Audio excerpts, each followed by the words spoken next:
আসসালামু আলাইকুম, স্বাগত লিডস নিউজে। সম্মানিত দর্শক, শুরুতেই বলি এই ভিডিওটা কোনো অভিযোগ নয়, কিন্তু শেষ পর্যন্ত না শুনলে আপনি বুঝতেই পারবেন না কেন একটি বৈঠক নিয়ে এত প্রশ্ন উঠছে। এনএসআই প্রধান এবং বিএনপি প্রধান তারেক রহমানের একটি বৈঠক নিয়েই কথা। কি ছিল সেই বৈঠকের এজেন্ডা? এই প্রশ্নই এখন আলোচনা হচ্ছে রাজনৈতিক মহলে। সবাই জানি আমরা জাতীয় নির্বাচনের আগ মুহূর্তে দীর্ঘ 17 বছর পর দেশে ফিরেছেন তারেক রহমান। এর মধ্যেই গত 30 ডিসেম্বর মারা গেছেন বিএনপির চেয়ারপারসন, তার মা সাবেক প্রধানমন্ত্রী বেগম খালেদা জিয়া। বেগম জিয়ার অন্ত্যেষ্টিক্রিয়ায় সরকার, প্রশাসন, সশস্ত্র বাহিনী, আইন শৃঙ্খলা বাহিনী এবং সর্বস্তরের জনগণ দলমত নির্বিশেষে সবাই এক হয়ে তাকে শ্রদ্ধা জানিয়েছেন, বিদায় করেছেন, শেষ বিদায় জানিয়েছেন। এ কারণেই এটা নিয়ে কেউ প্রশ্ন তোলেনি। সবাই মনে করেছেন একজন সাবেক প্রধানমন্ত্রীকে এটুকু সম্মান দেওয়া যেতেই পারে। কিন্তু বিষয়টি ভিন্ন দিকে মন নিতে শুরু করেছে বেগম জিয়ার কবরে তার বড় সন্তান এবং এই মুহূর্তে বিএনপির সর্বশীর্ষ নেতা তারেক রহমান যখন পূর্ণ সামরিক কায়দায় বা সরকারি প্রটোকলে তার মায়ের কবরে পুষ্পস্তবক অর্পণ করলেন। এরপর থেকেই অনেকে প্রশ্ন করছেন, তারেক রহমান এখনো তো প্রধানমন্ত্রী হননি, এমনকি তিনি সংসদ সদস্যও নন, তাহলে কোন প্রটোকলে সেনা সদস্যদের সঙ্গে নিয়ে তিনি মায়ের কবরে পুষ্পস্তবক দিলেন? বিষয়টি স্পর্শকাতর, এটি নিয়ে বেশি কথা বলা সমীচীন নয়। তবে এরপর ঘটল আরো একটি বিস্ময়কর ঘটনা, অভাবনীয় বলা যেতে পারে। জাতীয় নিরাপত্তা সংস্থার প্রধান, যে বললাম এনএসআই প্রধান, মেজর জেনারেল আবু মোহাম্মদ সরওয়ার ফরিদ আজ 3 জানুয়ারি দুপুরে বিএনপির গুলশান অফিসে গিয়ে তারেক রহমানের সঙ্গে সাক্ষাৎ করেছেন এবং দীর্ঘ সময়, মানে বলছেন 1 ঘন্টারও বেশি সময় ধরে বৈঠক করেছেন, কথা বলেছেন। এরপর স্বাভাবিকভাবেই প্রশ্ন উঠছে এই সাক্ষাৎ 12 ফেব্রুয়ারির নির্বাচনে কোনো প্রভাব ফেলবে কিনা। আসলে এই প্রশ্নটির আগে আরো একটি প্রশ্ন করা যেতে পারে। এনএসআই প্রধান স্পষ্ট ঘোষণা না দিয়ে, মানে কি কারণে যাচ্ছেন সেটি না জানিয়ে, নির্বাচনমুখী একটি দলের প্রধানের সঙ্গে এভাবে সাক্ষাৎ করতে পারেন কিনা? এনএসআই, সেনাবাহিনী বা সংশ্লিষ্ট অন্যরা কি তারেক রহমানকে নির্বাচনের আগেই প্রধানমন্ত্রী মানতে শুরু করেছে? এরকম কথাও কিন্তু আলোচনা হচ্ছে এবং সঙ্গে এই প্রশ্নটিও করছে সবাই, এটা কি সম্ভব গণতন্ত্রে? ইউনূস সরকার এটাকে আসলে কিভাবে দেখছে? প্রধান উপদেষ্টা ইউনূস কি এর অনুমোদন দিয়েছেন? কারণ এনএসআই তো সরাসরি তার নিয়ন্ত্রণাধীন। এছাড়া সেনাবাহিনী কি বলতে পারবে এই যে বৈঠকটি হলো, এই বৈঠকের বিষয়ে বা এই বৈঠক সম্পর্কে জানে? আইএসপিআর কি কিছু জানিয়েছে গণমাধ্যমে? অথবা মিলিটারি ইন্টেলিজেন্স কি জানে? যদি জানে তাহলে কি পদক্ষেপ নিয়েছে?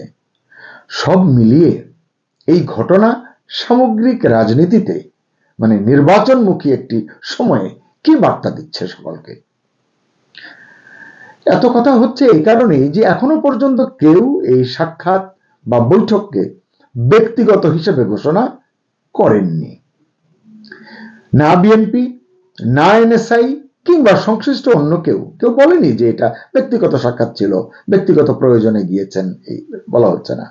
তাছাড়া ব্যক্তিগত দেখা সাক্ষাৎ যদি হয় সেটা তো অফিস সময়ের পরে হতে পারত বা হওয়ার কথা, কিংবা গোপনে হতে পারত।